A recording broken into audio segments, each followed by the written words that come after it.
Christmas colors. Well, you're kind of Christmassy. No, Christmas is green and yet red. Well, blue. There's blue in Christmas. Okay. I have a blue See, I'll have a blue Christmas. without you. Yeah. So what, should we not record today? Okay. You're good? Yeah. Okay. And your face isn't covered by the microphone. Good. Okay. That's good. We don't want that. So we're going to talk about the Christmas story. Unity Jesus style? and unity and what it all has to do with why are we here? Right. Is that the overall theme here? So it'll just be a light conversation for a few moments. Okay. Are we recording now? It's recording. Okay, so we should stop and acknowledge that we are on the traditional and unceded territory of the Snuneymuxw Nation, and we are grateful for our partnership with the Indigenous people. We're recognizing the injustices of the past and committed to a better future together. And now we're going to have a talk about Christmas unity style. Thank you for doing that. Right. It's still not in my... Right. So I came across some teachings from Mr. Edward Rabel, who was a member of the faculty of SMRS, which I'm not sure what that is. Neither am I. But it's Metaphysical Bible Interpretation of the Old Testament or the Hebrew Scriptures. And this comes from fall semester 1975, second year class, lecture given on December 19th, 1975. That is the one I was reading this morning. Is what it a really? coincidence, yes. How did yes. we... Okay, so now even before we jump into this here, Yes. this thing, as I read this morning and then I was out thinking about it, I was walking and I was thinking about it, and I was caught in this place of, I could hear the people that would totally disagree with all of this religious Yes. stuff and say science. Mm-hmm. Science says this, science says that, and it's not very scientific. What we, metaphysical Can approach possibly to the have Bible a virgin birth, yes. is Yeah. not very scientific, right? There's no science basis. And in a lot of ways, I agree. Mm-hmm. I'm like, yes, this doesn't scientifically make sense. Right. But then I found myself going, but there's some things that science can't seem to answer. Like, where do ideas come from? Yes. How is it? And I was thinking, like, how is it that there's Sundays where I have not read your talk, I don't know what your talk is about, and I decide I want to, I've got the wisdom teaching for the day. Right. And I find something that morning that's like, oh, I think I'll read this. And then it ends up aligning perfectly Of course it does. with your talk. Right. And the songs are always perfect too. And it's not like it's happened once. It's happened so many times that I've seen it. And so then I go, so science, I get it, because science is in the, like, we need to be able to prove it step by step. And we need to have open dialogue and conversation and, test and back test and test it against. And I agree. And then when it comes to spiritual awareness, when it comes to our human condition, where I believe we've always tried to answer the question of why are we here and why do we think? Yes. Going way, way back, worshiping fire, all the things, all the different things we worship. It can't explain that. No. And so this is where I get into believing, having a faith that there is something deeper. Yes. That not all things can be explained by what we currently know and understand. Only science is restricted to what's material and physical in nature. And what we're talking about isn't physical at all. So science hasn't got there yet. Right. So we have to leap ahead in faith and make some guesses, some of which will turn out to be scientifically proven in the future, and some will turn out to be just old wives' tales. And we'll revise. Yeah. It'll be nonsense. Yeah. Nonsensical. Right. Okay, so how did we end up reading the same thing this morning? Because we knew we were going to talk about how unity interprets Christmas. Right. But there are so many possible places we could have gone on the website Yes. to discuss Christmas. Yes. And we both ended up At the same lecture. At the same lecture Yeah. and reading from it. Okay, so with that in mind, I've taken a bunch of notes from it, and I'm going to probably read some from Rabel's teachings. Sure. But I thought what might be, just because we just touched on the metaphysical idea, I like what Rabel says about metaphysical meaning in unity. We mean that which is true concerning the inner life of every human being, regardless of time, place, or circumstances. Mm-hmm. And that to me speaks to that spiritual knowing that something inside me cannot be answered by the science that we currently understand and have awareness of. Correct. Right. Although the quantum field and quantum physics seems to be moving us in that direction, Yep. it still isn't answerable. Yeah. Okay, your turn. Well, people who don't know who we are as unity will ask, first of all, is unity Christian? The answer to that is yes and no. And does unity celebrate Christmas? We do, but not in the traditional way. And I think that because we have a different interpretation to start with about the divinity of Jesus. Mm-hmm. Jesus to us is the example of what we can all be, not the exception to what we are. Jesus himself said, "Ye are gods.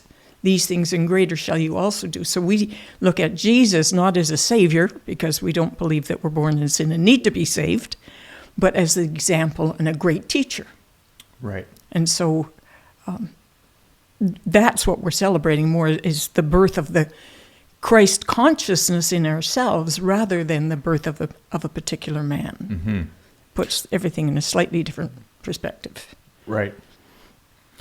So what I took away from this writing, I had been thinking of this before, because I have grappled with the idea of, what I would say is fundamental Christianity, where Jesus is our Savior, and you see a lot of that conversation. Yes. And I have actually come to the place where it's like, well, I guess, in some way, sure, I could agree, Jesus saves, right? Like, there is that element. But saves us from what? Right. And so Ed Rabel actually nails it down here. Right. And I want to get to...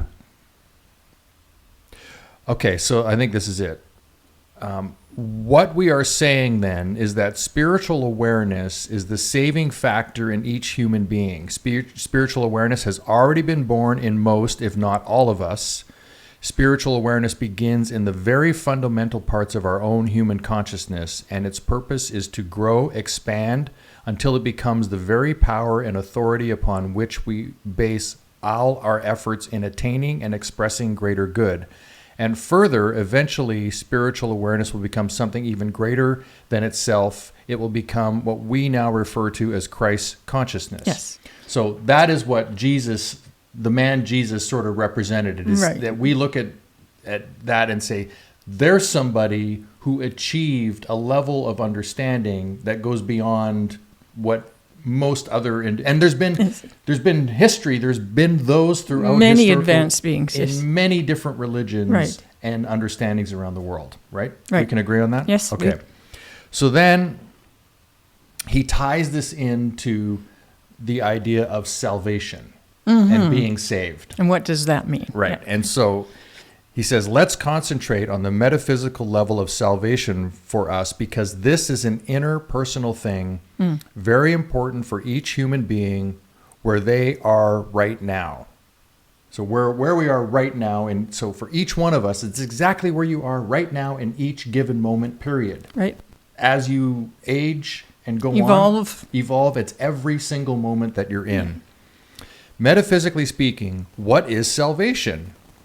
What is it we are saved from? What is it we are saved for? And in what way does the metaphysical Jesus Christ save us? Well, what it is we are saved from, in the Old Testament language, that which we all need and want to be saved from was called the wrath of God, right? Of God's vengeance, God's anger. In the language of the New Testament, which has become the language of fundamentalist theology, that which we need to be saved from is called hell or damnation. Right.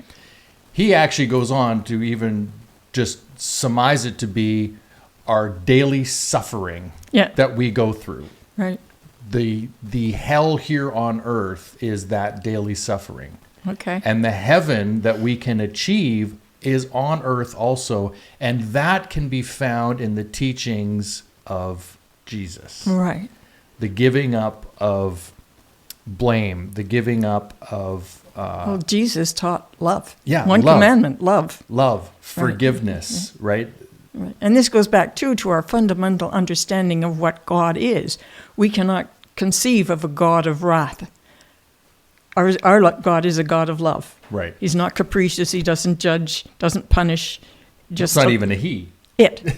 Well, It's that, like that. And that's another thing that we kind of get stuck on, right? Is we want to give it this thing because of our language and our understanding of language. We want to name it and give it a name, and yet it's beyond anything. I was and it's reading everything. Marianne Williamson this morning, and she takes a position on calling God He, as transcending the way what we normally mean when we say He, but sort of the Yang principle, the He. So she's all for calling God He.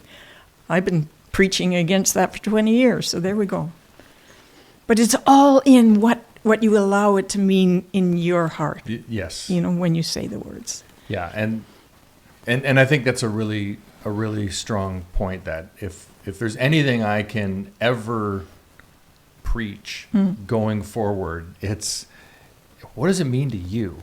Yeah. Like, what is the good in you? And I really believe that each of us have a truth, the truth of what we know for ourselves to be.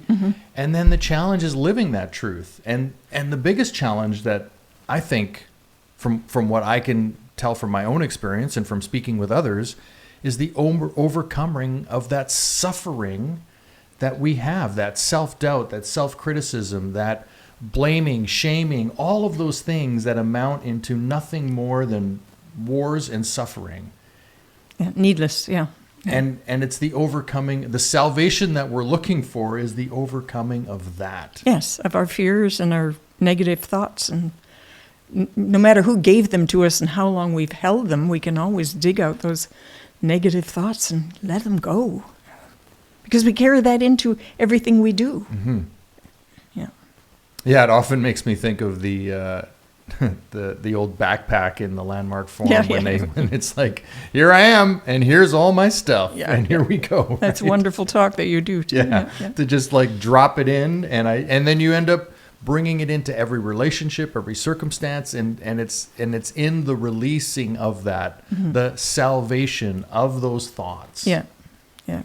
That we have. That is really what, to me, Christmas now represents. And it also represents the right color that we're not wearing, that neither of us are wearing the right colors. And it also represents, we're going to get a tree this afternoon with the kids, and, every year they flip-flop who gets to choose the tree, and we decorate and we play Christmas music and we celebrate gifts giving, and all of that stuff is also Christmas. Yeah. And that's pretty traditional. When we do a Christmas service, it's a little different. Traditionally, Unity is known for the 12 Powers candle lighting service every year. And again, stressing the Charles Fillmore's teaching that we have these powers within us. And so we light candles of different color, celebrating our power. Power that's within us, that comes, and normally there's a big white Christ candle in the middle, so that all those power candles are lit from the Christ within. Yeah. Right. So we use similar language, but it has a little bit different meaning. Right. And just speaking of the 12 powers, and this just kind of thought of this now, is that they are in themselves a road to salvation.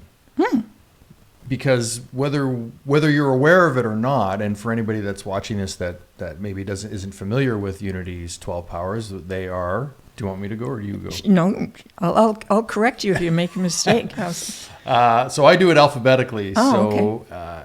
Faith, imagination, life, love, order, power, release, strength, understanding, wisdom, will, and zeal. Excellent. Yes. And we all have all of those. Those are all present in all of us. And the question is whether you are in awareness of them and actually being guided from them. Mm-hmm. So you can, and I love the way, I think it was Paul Hasselbeck, I heard him do a talk once, and he was like, hey, look, you know whether you believe in something or not. You know you have the power to believe in something or not. You know that you have the power to understand something or not. You can understand math or a roadmap, and you can also not understand it. Right. So he goes through the laundry list of all of those powers and says, you know that you have that ability, but are you consciously directing yourself with it? Are you taking a moment to say, right now what I really need is my spiritual strength. Exactly. I really need to dig into that right now because I'm floundering here. Or, this could really use some imagination. Yep. Right? Like it's understanding it at that level and bringing it to the forefront as a tool to move you through whatever you're experiencing in the moment. Mm-hmm. Mm-hmm. Exactly. I had the opportunity to choose this morning. Whenever there's a challenge, first of all, affirmations for me. I take a deep breath and I say, I'm bigger than this. Mm-hmm. And then I say, which of my powers can I use to help me through this situation? Yeah. And then at Christmas time, Charles Fillmore related each one of those 12 powers to one of the 12 disciples. Right. And so that in the Metaphysical Bible Dictionary, which takes every name of every person and every place that's in the Bible and gives it a metaphysical meaning. So at Christmas time, Mary is love and purity, where Joseph is wisdom and imagination. When you bring those together, you get the Christ, that kind of thing. That just puts a different twist on everything. Yeah. Yeah, it takes it out of the allegories and the stories and that framework and actually gives it to you in the what I have appreciated about the metaphysical approach is it gives you an understanding in which you can use it as a tool. Like I know in this writing from Rabel, what he talked about, Charles went back to the Genesis story and actually brought up the fact that the Christ consciousness began sort of way back, like way, and it's been reincarnated in several individuals throughout time and kind of really manifested itself in Jesus. But that's sort of Charles' belief.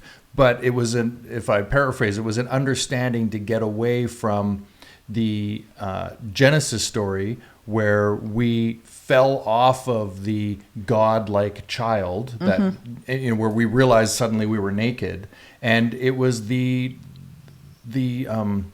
move into sense consciousness that brought that upon. And then this is the answer, because it's in that sense consciousness that we go through our stages of suffering. Right. And so the soul reincarnated into all of these great wisdom teachers and culminating in Jesus as sort of the most recent one, I guess, that's looked at. That's where we get our ability to overcome. And I can see that in Buddha. Like the Buddha teachings that I've read, it's, what are the Four Noble Truths? What are the 8 paths, right? Like all of that stuff, it all sounds the same to me. We're all talking about the same thing. Right. We just have different words for it. Yeah. Trying to answer those same old questions. But the thing is, it occurs to me that the metaphysical interpretation allows us to say, science versus story. Is it true? Did it really happen? Was there really a virgin birth? Did Jesus really rise from the dead?